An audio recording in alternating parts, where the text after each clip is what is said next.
for any mayor or governor who doesn't want public safety threats removed from the communities. I find it hard to believe that, but we're going to do it, with or without them. If they're not going to help, get out of the way. Meanwhile, you don't want the police to work with ICE, yet you allow the Chicago Police Department to prevent the city inspector from looking at this gift closet that you have right behind that door. Not only did we sue today the city of Chicago, we sued the state of Illinois, we sued the mayor, we sued the governor, and we sued others. And let me be very clear, if you don't comply with federal law, you're going to be next.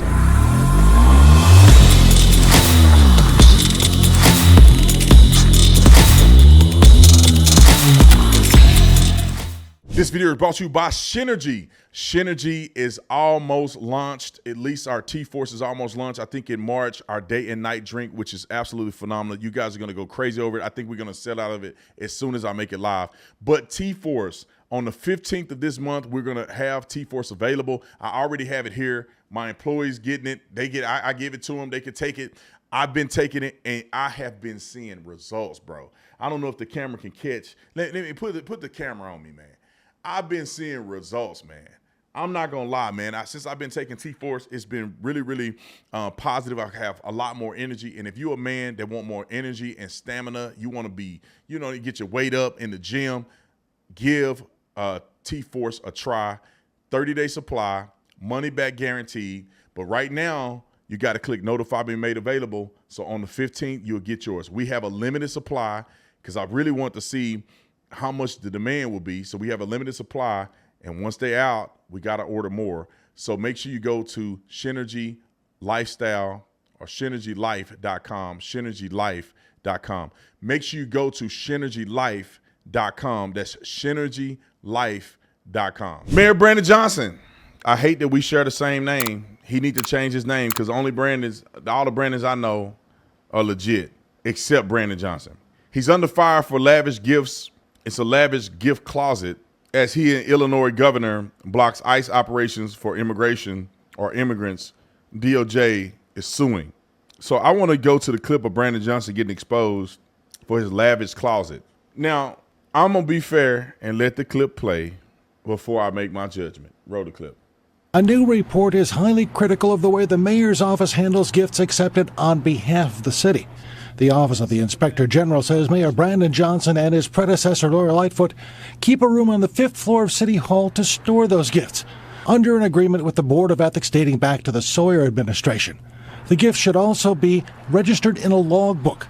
But when the OIG requested to see the book, it was informed that a Freedom of Information request was required. They were told to submit a Freedom of Information Act request, which they say was denied too. On that list, Hugo Boss cufflinks, Givenchy, Gucci, and Kate Spade handbags, a personalized Mont Blanc pen, men's shoes, and even whiskey. The gifts were listed as being located in the gift room. Inspector General Deborah Witzberg's team then asked to see the gift room. And according to her just-released report, the city law department persisted in denying physical access to the gift room. Is it possible that there are a bunch of Gucci handbags neatly on a shelf in a gift room at City Hall and no one's using them and nothing has gone wrong and everything's fine?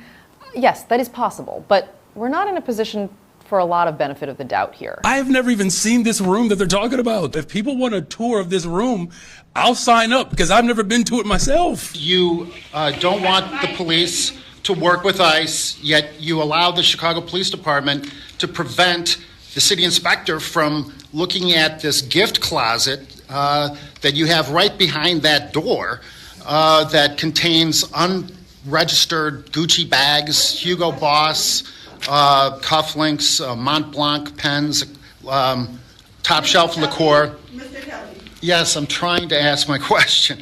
The people of Chicago see this as corruption. Would you today agree to letting the reporters in this room go through that door and show them what is in your gift Gucci gift closet? All right. First of all, so it's not my closet. It's a locker inventory room where gifts are received but not accepted. I don't accept these gifts. They're received, right? And this has been a practice for multiple administrations. I think it's important to note that no one has ever asked to see that log. ever in the history of this locker inventory. No one has ever asked. But the log is accessible and available. Thank you.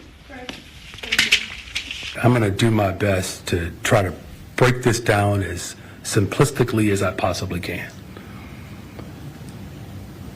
You just can't come to the 5th floor demanding to roam the 5th floor.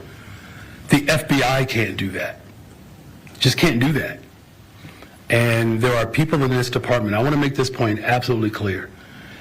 And the history of the city of Chicago, whether it's the OIG or any other individual, has ever asked to see the book log. That's what I want for Chicago. So the mayor says they will make some changes so everyone will get to see this gift room very soon because they're going to take video of it and post it online. Now, let me address this, and then we're going to go to Pam Bondi and what she's going to do as Mayor Johnson just refuses to cooperate with federal law. But it's suspicious because he said never in the history of Chicago that anybody wanted to see the gift log. The question is, why then, when someone does request, we see Gucci bags and cufflinks and all kind of other stuff in there? Why is it that the first time that somebody requests, we see all this stuff that seems quite suspicious and expensive that somebody's gifting that you didn't receive? I don't understand why that stuff can't be you gifted and then they auction it off. Why is it sitting in a closet in a room somewhere? Not unless they auction it off every now and again. But I don't know. I don't really know how they operate that. They could have taken a video of that room the same day, recorded it, and sent it out to the public and say, yeah, there's some room. Somebody go up there right now. If I was in there, I'd say, man, if Brandon Johnson was authentic about it, Brandon Johnson say, I ain't never been in that room. I don't know what's in that room. Somebody go up right now with a phone and just do a scan. Y'all can't go up there to see it because you got to go through these hoops. And we'll just go up there right now and somebody record the entire room and then we'll email it to you. Why they can't do it today, right now? Because it's the observation or the appearance of evil. That's what it is. It's appearance of impropriety. Let's go to Pam Bondi, then we're going to go to Tom Homan talking about Mayor Johnson and the trouble that he's going to be in. I think there should be consequences for you completely refusing to abide by laws that we agreed to in the Constitution. When I say laws of the Constitution, I'm saying in the Constitution, American citizens have rights. In the Constitution, you swore to uphold and protect the values of America. You didn't swear to uphold the values of a foreign entity. It's America. So the best interest of America is what you should be focusing on. And letting illegal aliens enter our country and spending billions of dollars on funding and housing them is not looking out for America's best interest. So the things that you swore to, you already broke your oath. And I'm proud to be part of that. I'm glad to hear that. Let me start with you've cracked down on sanctuary cities. The DOJ has put a pause on all federal funding to sanctuary cities and states. You filed a lawsuit against Chicago and the state of Illinois for being a sanctuary city. Am I wrong in my interpretation that a sanctuary city is aiding and abetting in lawbreaking? Sean, what they're doing is they are choosing illegal aliens over the safety and security of their own citizens and the men and women of law enforcement who are out there trying to protect their citizens. Not only did we sue today the city of Chicago, we sued the state of Illinois, we sued the mayor, we sued the governor, and we sued others. And let me be very clear, if you don't comply with federal law, you're going to be next. What about those that we now know apparently tipped off the Tren de Aragua? So let me just say this about this clip. And y'all know I always keep it real. I don't want to hear nothing about suing anybody. I want to hear what is going to be done. Because you can sue a toad if you want to. I don't know. You can sue anybody for anything. That does not mean that it's substantive to a certain degree. If you got enough money, you can sue, and if you get backlash, you can pay for your backlash. But I don't want to hear nothing about we suing them. What can be done? I need it to be explained. Maybe I can get her on the show. Explain to me, when you sue, what is that going to do? Is Brandon Johnson ever going to be held accountable? Is some of these Democrats ever going to be held accountable? Is there a particular law in place where someone could be charged as a mayor, and maybe they have I forget what it's called, immunity. That's what it is. Maybe they have immunity. But is there a way that you could charge a city leader with aiding and abetting illegal aliens because you know they're in the city and you're harboring them, you're aiding them to come, and then you're not acquiescing to the laws of the land. And what if I did that as a private citizen? I'd go to prison.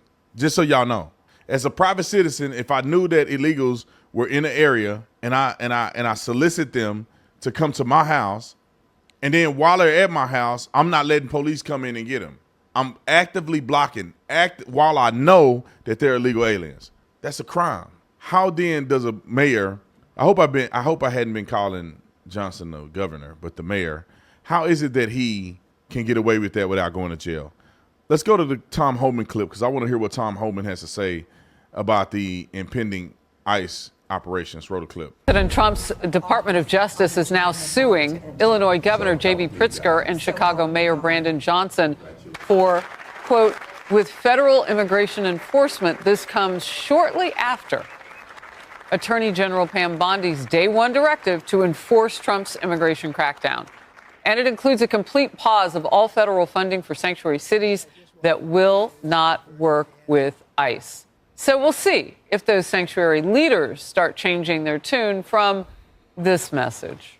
We will stand up for anybody who is standing up for the law. If it's contrary to our values, we will fight to the death. We're going to defend the people of this city. Every tool in the toolbox has got to be used to protect our citizens, to protect our residents, and protect our states, and certainly to hold the line on democracy and the rule of law. We're not going to be bullied or blackmailed out of our values in Denver. So they're going to break the law. Interesting. Because they have bigger hearts? Is that how that works? Last hour on the Faulkner Focus, I spoke with Trump's border czar, Tom Homan. For any mayor or governor who doesn't want public safety threats removed from the communities, I find it hard to believe that. But we're going to do it, with or without them. If they're not going to help, get out of the way. But don't cross that line. Do not impede our operations. Do not knowingly conceal or harbor an illegal alien, because we will seek prosecution. We're going to do what the President promised American people. We're going to make our communities safer by targeting those who are in the country illegally that have criminal record or a public safety threat. That's what we're doing. And should we be doing anything different? No. I don't even know how this is a real thing. Do I have compassion for people who are illegally in this country that's looking for a better opportunity? Yes. I hope the best for them. I really do hope that they find the life that they want to live or that they deserve to live or whatever you want to call it. I don't like the fact that some good people may get deported and have to go back to a place of misery. But at the same time, I do understand and acknowledge in fairness the people who did it the right way. If every single person was either a citizen or illegal alien, I probably would have a different approach to this. But there are millions of people who went for had a true asylum claim. There are millions and millions of people who came over here through the system, through the bureaucracy, through the fees and the legal jargon and all kind of stuff, waited 2 years, 3 years, 15 years to get to the United States of America, to hold that right hand up, to take that English test or whatever else they had to do to get here, to swear and to be a citizen with tears in their eyes that they can finally become an American. That's the most beautiful, open opportunity we have for people all around the world to be able to even be a citizen. Most countries, you would never be a citizen there. How then are we overlooking the people who did it right to support and acquiesce to the people who did it completely wrong? That's like the parent who has the kid that's doing everything right, that's going to class, that's studying and doing all of that. And instead of her throwing him a party for making straight A's and becoming valedictorian, you throw a party for the rat who been acting up all week, throwing his toys, throwing a fit, biting people, doing all kind of stuff he ought not to be doing. You reward that kid over the good kid. What kind of parent are you to think that makes any sense? And I'm not saying you got to punish your kids and put one of them in prison, but you ought to acknowledge and have a little bit of respect for the one who did it right. That's the part that I'm like, well, why didn't y'all just do it right? Well, you're going to do it. But that's not fair to the people who did it. Are we going to refund those people the money, time, and resources that they had to put into coming into America? I just don't understand. Like the student loan forgiveness. Well, I paid mine. Or maybe I shouldn't have paid it. That'll save me. How much I paid? $13,000 for half of my master's degree? That'll save me $13,000. Some people $100,000 in debt. Don't pay that. You could put that $100,000 in the stock market instead of putting that money towards freaking student loans that they gonna forgive random people on that didn't even make straight A's. Really was drunk, tooting it up the whole time. Then somebody that's breaking their back, working jobs, getting straight A's, really focused on being an exceptional student at the university, adding value. That person had to pay off that loan, and this person get it for free. That's a society where you have animus in a society with no integrity. You have to reward people for things that they actually did. There's a saying, and I'm a butcher the saying, but you can't get mad at expectations you had for work that you didn't put in. I know I butchered that a little bit. How you mad at things you didn't accomplish for work that you didn't even put in? How you think it's wrong that you came over here illegally, or wrong that you're getting deported for coming over here illegally? Y'all doing too much, man.